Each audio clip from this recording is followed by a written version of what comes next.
Welcome to the milk bar. Welcome to the milk bar. Welcome to the milk bar. Welcome to the milk bar. Welcome to the milk bar. Welcome along to episode 535 of the Milk Bar. Jason Forrest here with you as ever, and coming up on the show we'll be having a chat with Peter Mackie Burns about Rialto, his film which is currently up for a bursary award. We'll find out about people scrolling 40 miles a year. Will Mellor has got the inside info on that one. We'll have Susie Dent on the line chatting about how to enrich our word power to make sure we use some great descriptive words when we're talking to the blind or partially sighted. That's coming up, and talking about a campaign by Guide Dogs for the Blind. And we'll be finding out about the Passion Play. It takes place in a small German village.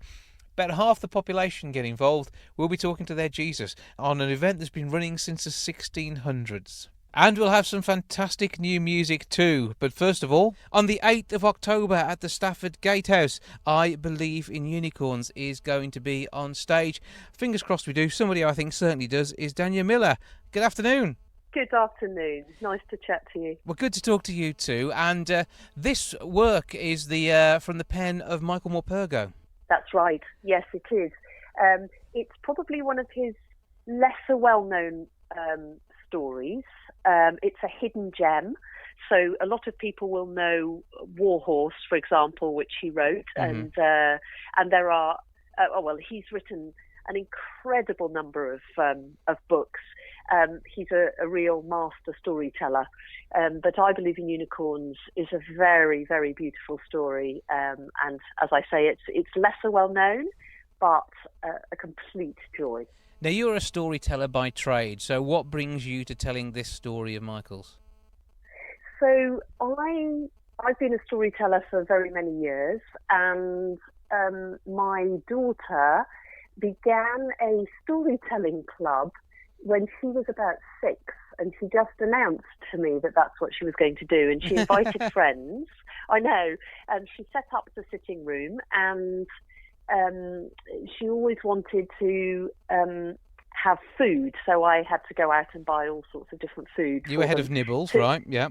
Yes, exactly. And she wove those into her stories. So she just made up stories, and then she would invite other children to come up and tell stories or a joke or some anecdote.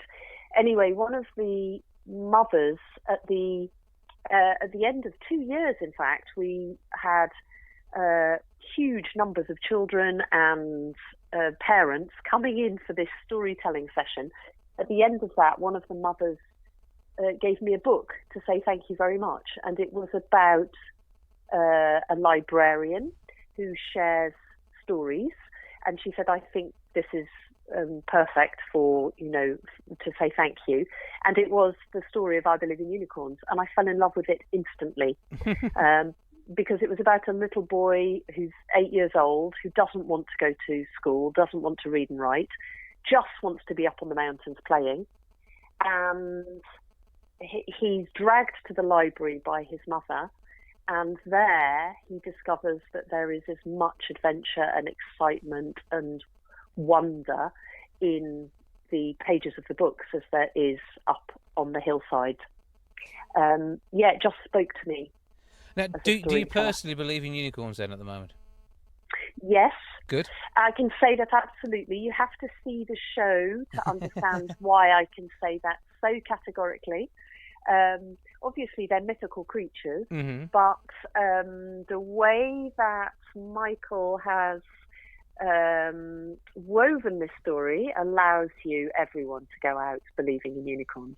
But I'm not going to give it away. You're going to have to come and see it. No spoilers. And there are 2 showings, as it were, 1:30 and 4 p.m. So this is a great opportunity for schools as well, if they want to get some groups over to this. Yes, and Michael his books are often read on the curriculum, aren't they? So, yes, I would say we say 6+. But in fact, what I would recommend for schools is that it's 7 or 8+, because actually it's the 8, 9, 10, 11-year-olds who really get to understand the layers of it. And there are layers, again, with Michael's books, often he goes to those dark places. He's not afraid of actually looking at the sadness of life as well as the hope. Well, certainly in the story I've seen on stage, which he explored the tsunami that, of course, hits some very vulnerable parts of the world. Yes. There are many layers to that, and the way these things are presented very often, it does help to bring the whole story to life. And as a storyteller, that is it's part of the job. You have to be able to express this in such a way as people can get the story. Now, are you working with many props, or is it mostly about the tale itself? I have the most incredible designer who has produced a wonderful set. So I worked with a director and a designer, and I've worked with them over a number of shows. So when you come on at the beginning, it looks like it's a pile of books that are misarranged and all waiting to be filed. And we do a book swap, so families are invited to bring a book that's age appropriate, so 6+, that they don't want anymore, that they can bring back to the library, because that's where we start the story. And at the end, because they help me save the books from a burning library, they can do a swap and take a different book home with them. But it's all books, everything emerges out of the books, but there is quite a lot of magic in the books. So there are all sorts of things that you aren't necessarily expecting, including me climbing on the books and over the books and around the books. So it is a theatrical storytelling performance. Some people would say it's just a straight piece of theatre. It is the story which I think always leads everything, doesn't it? But there's a lot of invention, there's a lot of play, and it's definitely visually enticing and magical. And an ever-changing set. It's always going to look a little bit different every single show, which I like too. Yes, that's lovely, isn't it? Yeah, I think that's special. Yeah. And this is part of the magic of Michael's work and all that you're doing with it over here. As I say, it is at the Stafford Gatehouse. It is Tuesday the 8th of October, 1:30 and 4 p.m. So one for an afternoons with schools, and the other one, it could be school groups, or it could be a dash over after you've done your school day and enjoy it with the family. StaffordGatehouseTheatre.co.uk is the website. 01785 619080, the box office number. That's 01785 619080. It's Michael Mulpurgo's story told and brought to life and envisaged and everything else that it is by Danya Miller. I believe in unicorns, and it's going to be a treat. Danya, thank you for joining us and sharing some of the tale. Lovely to chat to you. Thank you. Coming up on the 27th of September is the release of Daniel Steer's second single from his forthcoming solo album. This is The Wire. Don't let me go, I forget my name.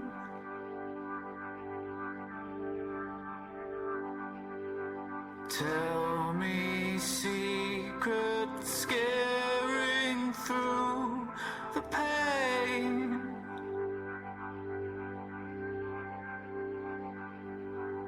Don't think I can stay away, but I try.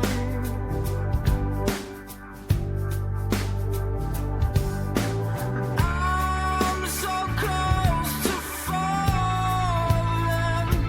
You were the wire running through my veins, and the fire sent to take my pain, my everything. I never wanna leave.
Daniel Steer with The Wire here on the Milk Bar.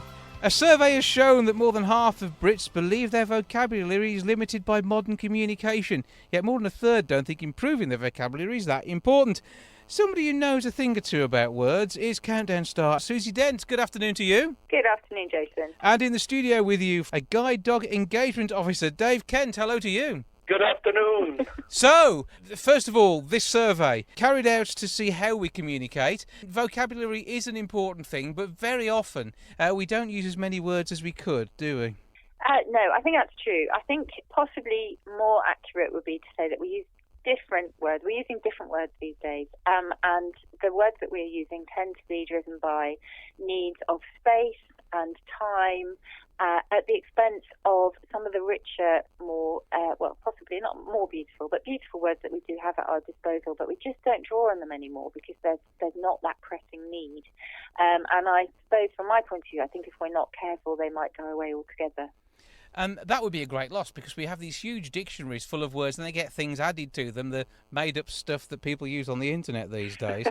But how do you feel about some of that? Because some of these, they must just grate a little bit when you know there's a real word for whatever it was they're talking about. No, do you know what? I honestly don't mind that because I think as long as we play around with language, as long as we remain inventive, as long as we come up with new blends, whether it's, bromance or, I don't know, what one I had the other day, this pre-gret, which I love. Pre-gret is regretting something even before you do it because you know you're going to regret it.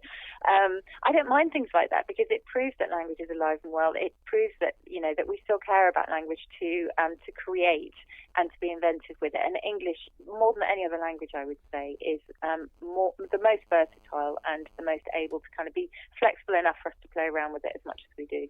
And, language itself, when we look into those who are partially sighted, the descriptive words are important when you're trying to get an idea across when you can't use emojis. Hugely important, and I'll come to Dave in a minute because if you listen to Dave, you will see what a reliance on language actually does, which is to enhance your vocabulary and to make you just more articulate than I think any person I've met in recent weeks, recent months. Dave is amazing.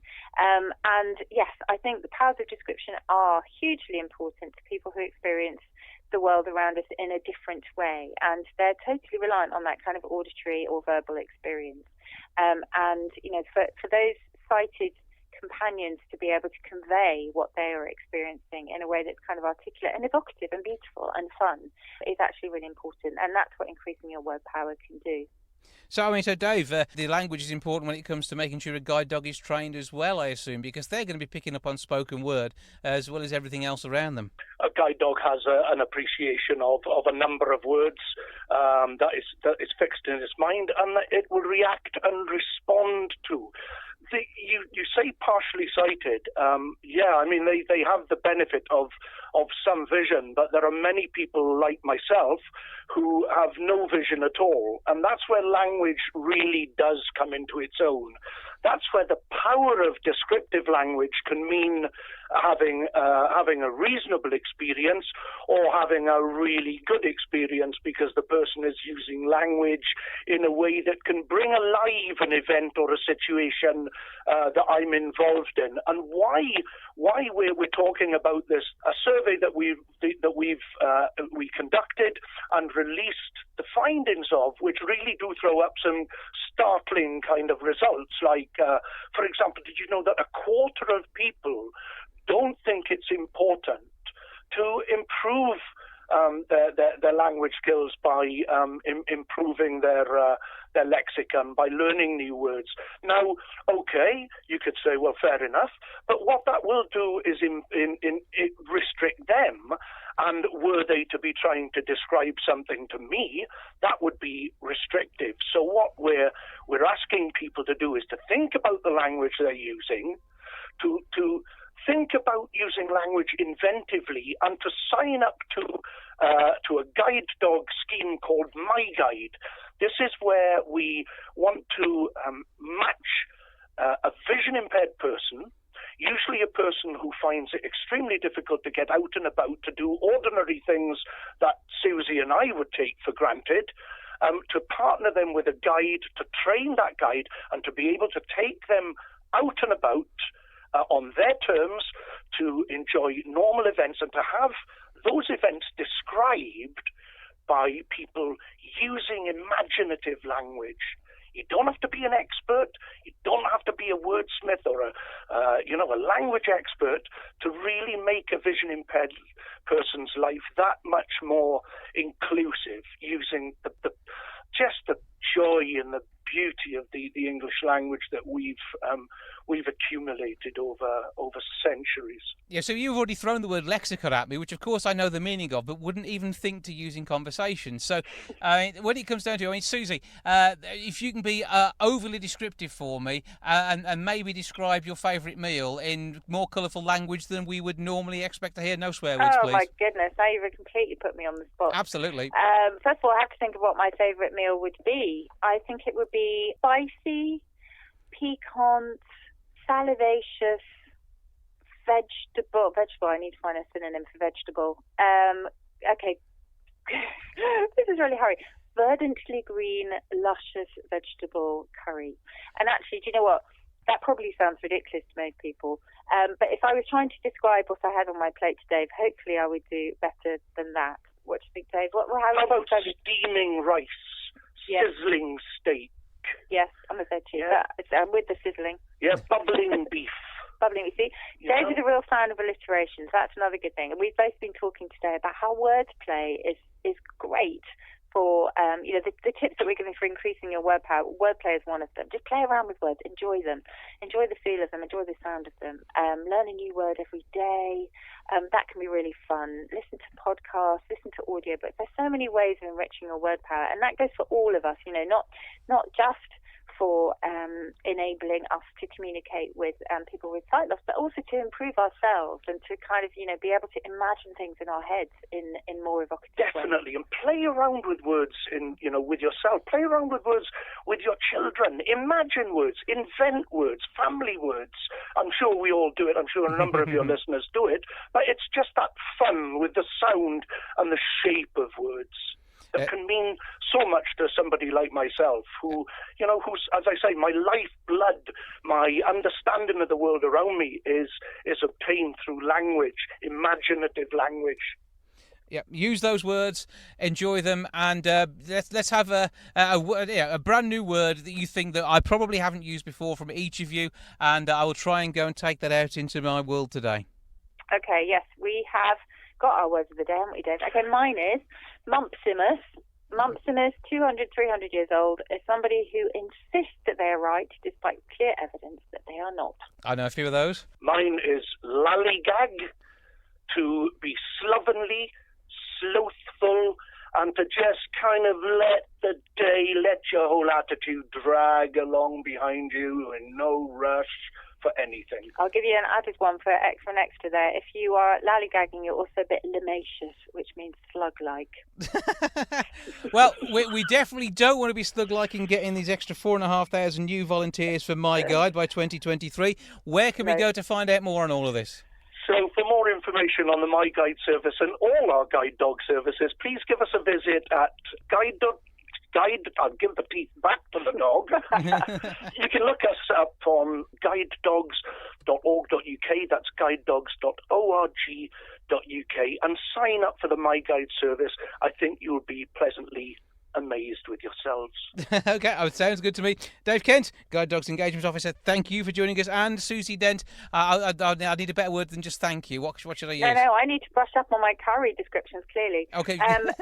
You don't need to describe me in any way, but thank you, Jason, for having us on. Good to speak to you both. Thanks again. Ta-ra for now. Thanks. Bye. Time for another tune. This time it comes from Richard Strange. He is out on the road doing the tunes of Lou Reed. He's at the O2 Academy 2 in Birmingham on Thursday the 26th of September. Let's take a listen to his single. This is My Friend George.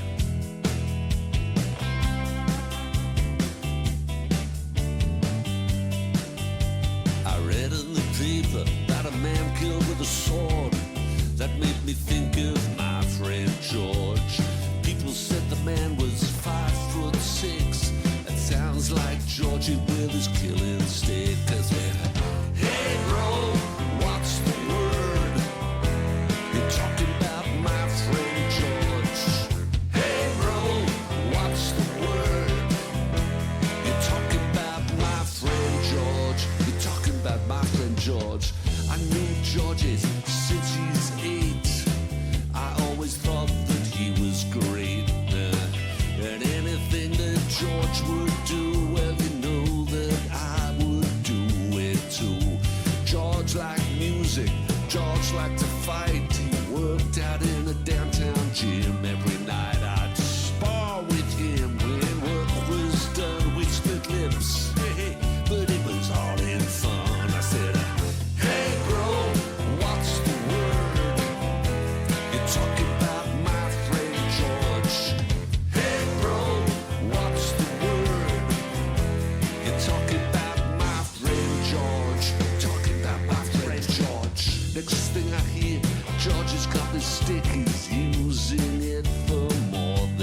yourself for humanity.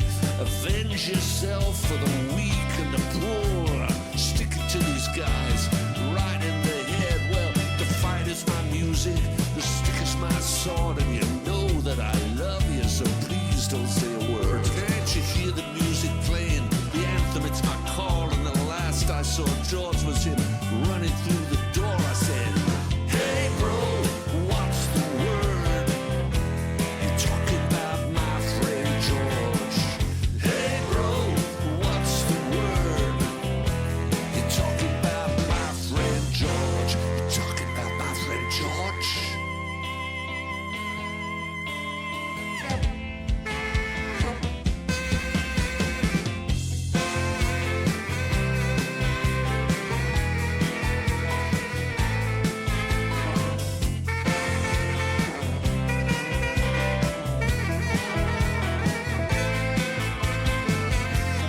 bro, what's the word? You talking about my friend George? Hey bro, what's the word? What they say about my friend George? Hey bro, what's the word? Yeah, you talking about my friend George? Hey bro, what's the word?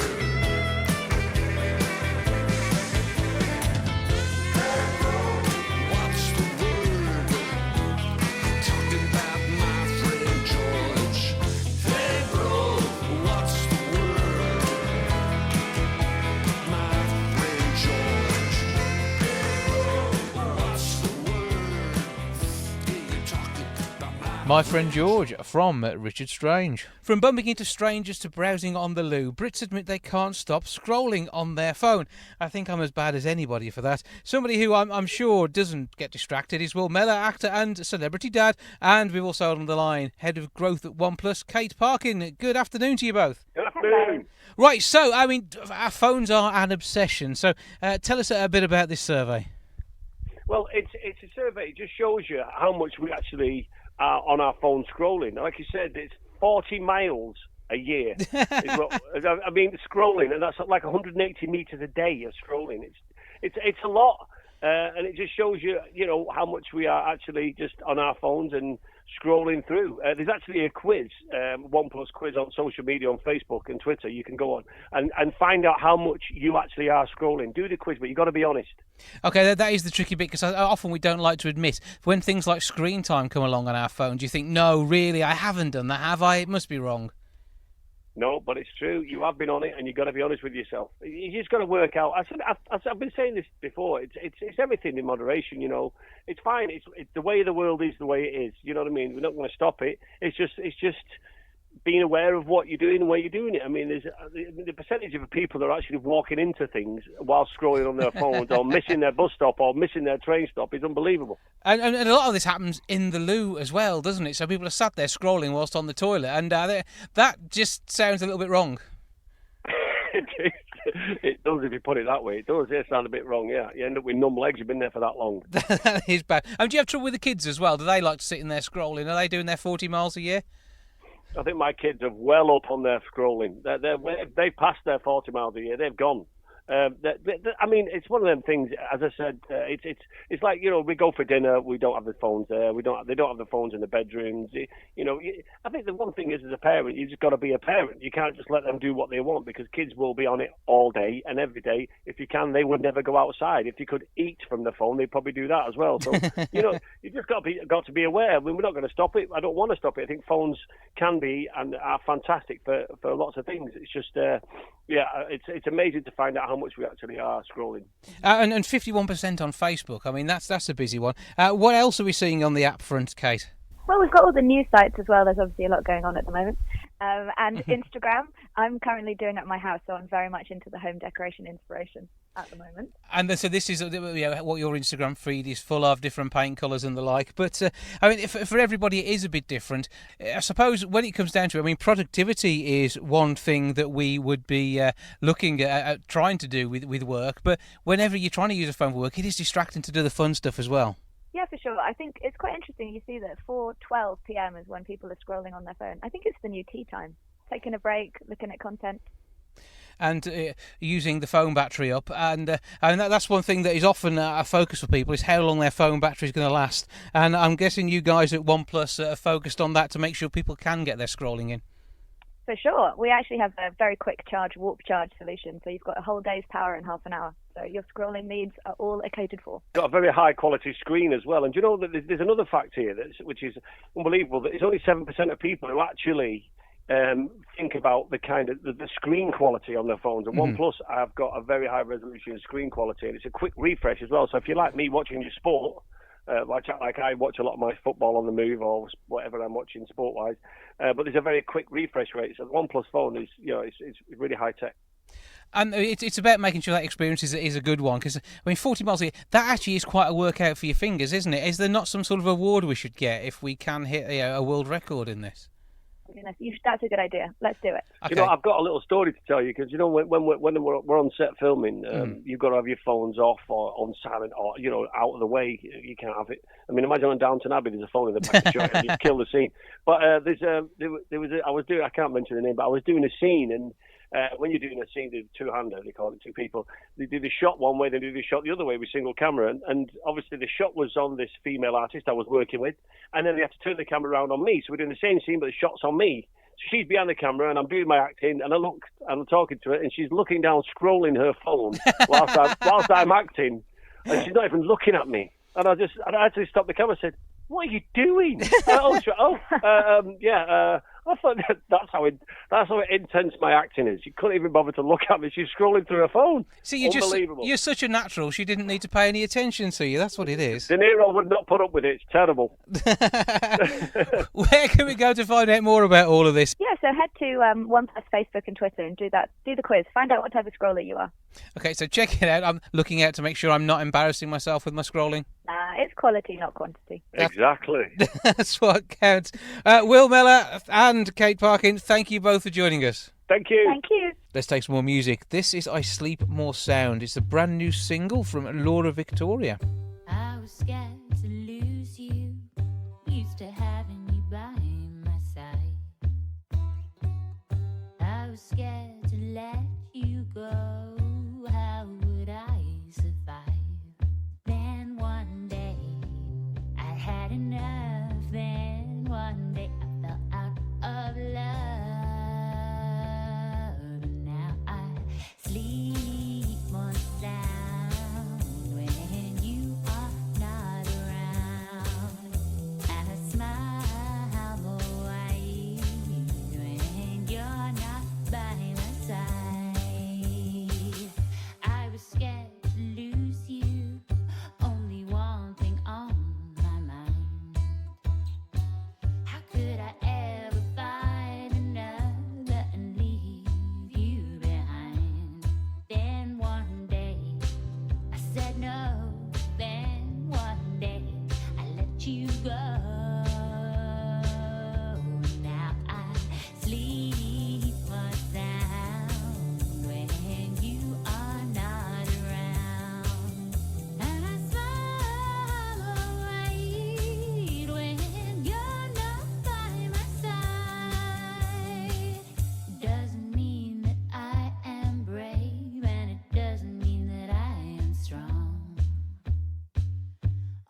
That is out now. Laura Victoria with her brand new single, I Sleep More Sound. Preparations are underway for the Oberammergau Passion Play. It takes place in Germany. It's performed every 10 years and it depicts Jesus' passions. Only people who are either born in the village or have lived there for more than 20 years are allowed to take part. And it's been ongoing since 1633. To tell us more, I'm joined by their Jesus, Frederick Mayat. Good afternoon, sir.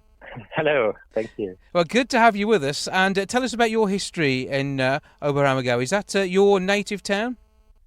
Yes, of course. I was born in Oberammergau, and so if you want to take part in the Passion Play, you have to be born in Oberammergau or live there at least for 20 years. And so it's my third time I take part in the Passion Play. In 2000, I played the disciple John, and I already played Jesus in the last Passion Play in 2010, and I'm really honored that I'm allowed to take this part again in 2020 next year. Because there are 2,000 actors taking part in this, aren't there? So this is an absolutely massive piece of theatre. Yeah, definitely. So Oberammergau is a small village located in the south of Germany, and so there are 1,800 adults in the play and another 650 children. So it's half of the population of the village involved in the play. And yeah, in the biggest mass scene in the Passion Play, there are almost 1,000 persons on stage. So it's really, really impressive. That's one big stage. So what is the setting for this? The stage was built in the 100 years ago. So it's an open air stage, but the audience is undercover, and it's so almost 45 meters wide and open air, and it looks like the city of Jerusalem. So, but it's one of the largest theaters we have in Germany. And definitely. And also set for just one production, I'm going to guess. Does anything else get performed there? Yeah, you're right. In former times, it was empty for 9 years. And just a few years ago, we said, no, that's not possible. And we started to have some classical concerts there. We did some opera production, but also, for example, Midsummer Night's Dream of Shakespeare and some biblical plays about Moses, for example. And so we started to have like small summer production. Small means we also have like 300 to 400 persons on stage, but for us that's small. That's a tiny production for you guys, but the rest of the world would see that as a major achievement. But this is the 42nd time this has happened, but it happens every 10 years. So this has been ongoing since it first began in 1634. Yeah, it's one of the oldest productions or ongoing theater productions we have. It started in the 30 Years' War, as you said. The Swedish troops brought the Black Plague to our town, and no one knew what was happening in those days. And the people thought it's a punishment by God, and half of the population died. It was a lot of chaos, and then they said, we make a vow, we make a promise to God. If God takes this disease away, we will perform the last days of Jesus Christ every 10 years. And the history of the chronicles say that from this day no one died anymore. And so the first Passion Play then was performed in 1634. And we didn't play, for example, in 1770 because during the days of Enlightenment, the ruler of Bavaria said it's not allowed to show the holiest thing on stage, and he forbid the Passion Plays all over Bavaria. And then in 1940 we didn't play because of the Second World War, and so we missed it in those days, and then we started again after the Second World War. But aside from dark days, this has been ongoing, and it takes place over a period of about 5 months. There's 104 performances, and it's a 5-hour play, isn't it? Yeah, that's true. Yeah, we start, the opening night is May 16, and then we play 5 times a week, and it's only Monday and Wednesday we don't play, and the last show is in October the 4th, and for us it's very demanding, and but everyone is really dedicated to the play, because the first time you usually join the play you're 4, 5, 6 or 7 years old, and then you grow into it, and everyone tries to make it happen. And try, for example, a friend of mine, she plays Mary in the next Passion Play. She's a flight attendant at Lufthansa, and she says, no, I quit my job for half a year I want to be in the play. And it's so important for everyone in our village. And we try everything to bring the best play on stage. And for us, it's also very special. And how many people can come and see the play each time you perform? In the audience, we have around about almost 5,000 seats. So overall, we have around about 500,000 visitors, and half of the visitors come from English-speaking countries. So, for example, that's why it was a very long time. It was a very local play, so until the 1850, 1860. But then there were the first reviews in newspapers in France, and then also in England. And then the inventor of tourism, Thomas Cook from England, came to see the play, and then he brought the first groups to Bavaria, to Oberammergau in 1880. And then he also invited some members of the royal family from England, and they came, and so it got more and more popular here in the UK, and a lot of visitors are since those days are coming to see the play from the UK. And so it's a mixture of spoken dramatic text, musical and choral accompaniment. So is this all going to be in German then? Yes. So it's 2.5 hours, then another break, and another 2.5 hours, and 1/3 of the Passion Play production is music. So we have a big choir on stage, over 100 singers. We have 100 members in the orchestra, but everyone who comes gets a textbook, and most of the visitors, of course, know the story, and they can follow easily the play. And I talked to some persons from England in the last play, and they said no, it was easy to follow the play and to understand what's going on stage. But of course, we play it in German. And the brilliance of just seeing something on that sort of vast scale must be awe-inspiring on its own. We always got a good feedback, so I think the people enjoy it and take something with them. So if you're into the story, I think it's something special, and it's only every 10 years, and it's something special for a year. Where do people actually go to find out more about this? I'm guessing there's a dedicated website and another legion of people selling tickets for this. Yeah, on our website, passionplay-oberammergau.de. Find every information you need, or you just Google it, and you can buy tickets right now. They start from 30 euros up to 180 euros. You find packages, and we have a lot of tour operators here in the UK. They have packages for the Passion Play, and there you find every information you need about the history and everything else. So passionplay-oberammergau.de. That's the website. Go for it, check it out there. Be part of the once-a-decade experience that you can share with just the 500,000 people. But it's the way we normally consume things these days, although it's a big audience, it is still a very personal thing, I'm sure, as well.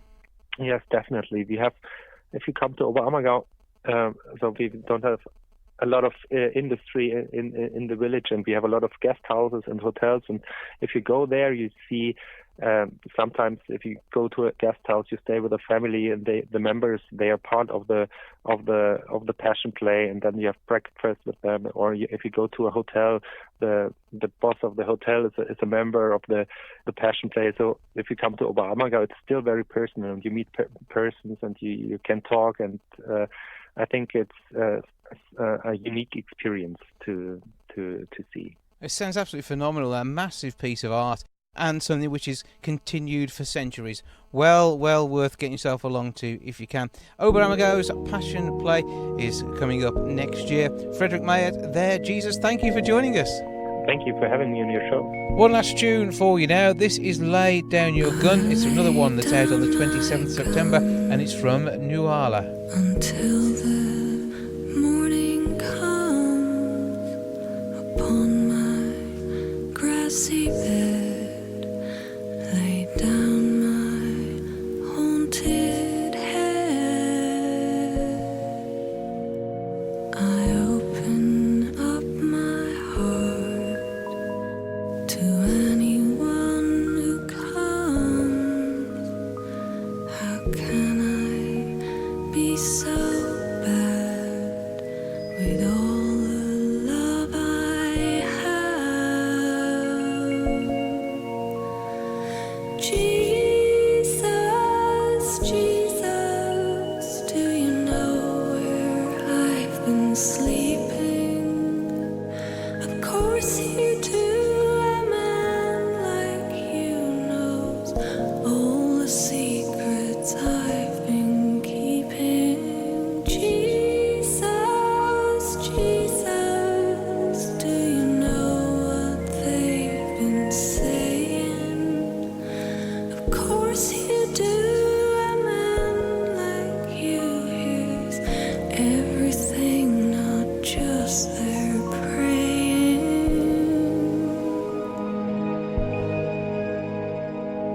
I lay down my gun and all the things I've done.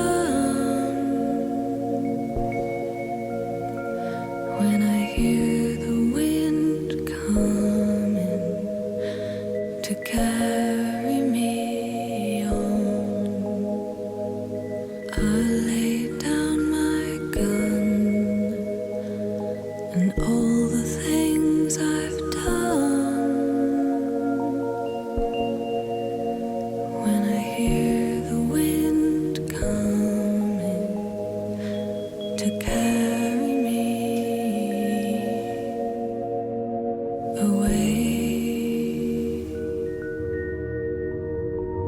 Jesus, Jesus, do you know where I've been sleeping? Of course you do. A man like you knows all the secrets I've been keeping. Jesus, Jesus, do you know what they've been saying? Of course you do. A man like you hears everything, not just their praying.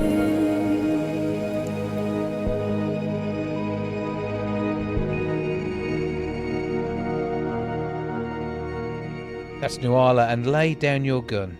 The finalists for the BFI Film Festival Bursary Awards have been announced, with a substantial £50,000 being offered to the winner. This is going to massively help someone in the creative industry. To tell us more, I'm joined now by Peter Mackie Burns. Good afternoon, sir. Good afternoon. So, Hi. tell us a bit about the award that you could be gaining from financially for your work here. The award, the IWC Filmmaker Bursary, in association with BFI, is an award for distinctive and innovative films that are screening at the London Film Festival.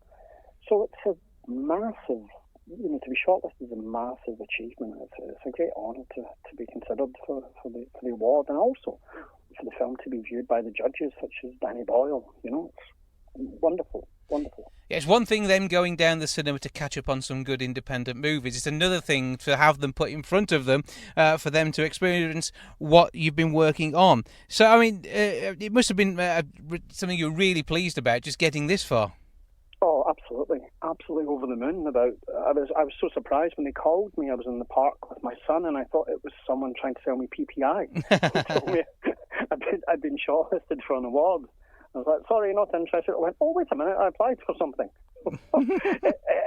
Genuinely, it was quite shocking and very humbling, I love cinema. I make, films for independent films, and it's great for the work to be recognised and to be in such great company with two other illustrious filmmakers too. Well, I mean, obviously, when it comes to film production, there's traditional methods of going into it, which is normally being the child of somebody who was already a director and getting away with it that way, or some less traditional routes into filmmaking. And it's something that your success has come a little bit later on in life than maybe you would have liked. I didn't plan to have some success later on in life. It's just, life had its own plan for me. Yeah. I started making films when I was in my mid-30s. I thought, if I don't start now, I never will. And I started making short films, and I had a couple of kids, and, I carried on making films, and I was just lucky that one started to build upon another one, and I was really fortunate enough to start to find a small audience for my films. I'm very, very grateful. It's such a privileged position, you know. Well, Rialto itself, centering on a character in his mid-40s, married with 2 teenage children, telling this story must have been quite a challenging one. It was a pretty challenging film. The script, I have to say, by the great Irish screenwriter Mark O'Halloran was wonderful. And when I read it, I thought I must do all I can to bring this to the screen. Over 5 days, a man's life, an ordinary guy's life, spirals out of control. And by the end of the 5 days, he finally is able to face up to the issues that he's helped create in his life. And it's a wonderful human story, and I thought I have to make this movie. When you're approaching this from a directorship point of view, obviously you're there to get this looking right on screen. You've got other people working with you, but what do you think is your starting point when it comes to making the movie look right? Well, I think it's important that every film has its own visual style, its own look. You know, all the great directors, you know, they move the camera in a way, if you like, Scorsese or, I don't know, Ouzo or Ouzo, sorry, not Ouzo, it's a Greek drink. Whichever, you know, Danny Boyle even, you know, they move the camera in a certain way, and they move the actors and they use colours in a certain way. And so I suppose I decide in advance, you know, I'm always looking for light. I always like colour to express emotions in films. So I look at lots of reference material, and then I look at the film, and then I make a little decision with the cinematographer. How do we move the camera? Should we move it? Where do we put the camera? And through that, a language for the film, you know, evolves. For example, in this movie, the camera only moves when the main character moves. So the camera's linked to him, and what I'm trying to do with that is, of course, link the audience with the main character. You know, so there's lots of little things you can do to help create a visual look, but it's more about the feel of the film as much as the look, I think. Interesting, certainly. And with a £50,000 bursary up for grabs here, what do you think that this will cause to happen in your career? I mean, is this something which is going to help repay the funds you've spent on films so far, or has it got a big project written on it if it does come to you? Sure. Well, even to be shortlisted is a great honour, but if I am fortunate enough to win the award, it's a life-changing amount of money, and it's a life-changing opportunity. I'd use the money to feed into my next project. It would give me time. Mm-hmm. You know, I would get time to make my next film. I wouldn't have to take, you know, some part-time jobs and things in order to try pay the mortgage and get the film on the go. So it's a great opportunity to develop as a filmmaker to the next level. You know, I can use this money, should I want it, directly to influence my next film, which I hope will be a bit larger in scale, and do a thriller which will deal with a wider, hopefully attract a wider audience or grow a wider audience. Mm-hmm. And things like the IWC Schaffhausen Bursary Award, I mean, this is vitally important to the British film industry, isn't it? It really does help the independents grow. Absolutely, absolutely. The independent cinema is the lifeblood of British cinema. I love all cinema. I go to see all different types. I happen to be fascinated by people and everyday life, so I want to see that reflected on screen, you know. Mm-hmm. And with the other two directors, to make work that's personal and that speaks to a contemporary audience. This filmmaker bursary, to me, says, you know, that cinema seeks to be inclusive, so it must find new voices from different parts of the society, from different parts of the community, irrespective of ace, gender, ethnicity. This bursary will help fund new films for new audiences, and that's the future of cinema. Absolutely. And things like the London Film Festival that's ongoing, I mean, this is another great opportunity to see these films. So can we see Rialto as part of this? Yes, absolutely. We're screening at the London Film Festival. We've been so lucky to be invited to screen there. And if you go to the London Film Festival website, they give the dates of the screening and the tickets and the times and everything you want to find there. But for me, it's a huge honour to be British, to have a film on the most prestigious film festival in the UK and the West End on a Saturday night. It's a dream come true for a filmmaker. And we will be able to see this elsewhere. Obviously, in the Midlands, we would very much like to be able to get our hands on watching this movie, I'm sure. Yes, I believe that they're talking to distributors about doing that just now. My first movie, Daphne, was distributed in the UK and in Europe, so I'm hoping this one follows suit. And I do a tour like into Nottingham, Birmingham and Manchester to all of the independent cinemas with my first movie, and I had some great times doing Q&As with local audiences all throughout the country, and I hope to continue that with this film. Well, it'd be fantastic to see you somewhere like the independent cinema, the Lighthouse in Wolverhampton. So fingers crossed something like that will come to pass. Obviously, with the publicity around this one, that's going to really help getting the word out there. But for now, Peter Mackie Burns, thank you for joining us. Thank you so much. It was a pleasure to speak to you. That's a lot for this week. Thank you so much for joining us for episode 535. Back with episode 536 next week. I'll see you then. Ta-ra for now. Goodbye from the milk bar. Goodbye from the milk bar. Goodbye from the milk bar. Goodbye from the milk bar. Yeah. Goodbye from the milk bar. Yeah.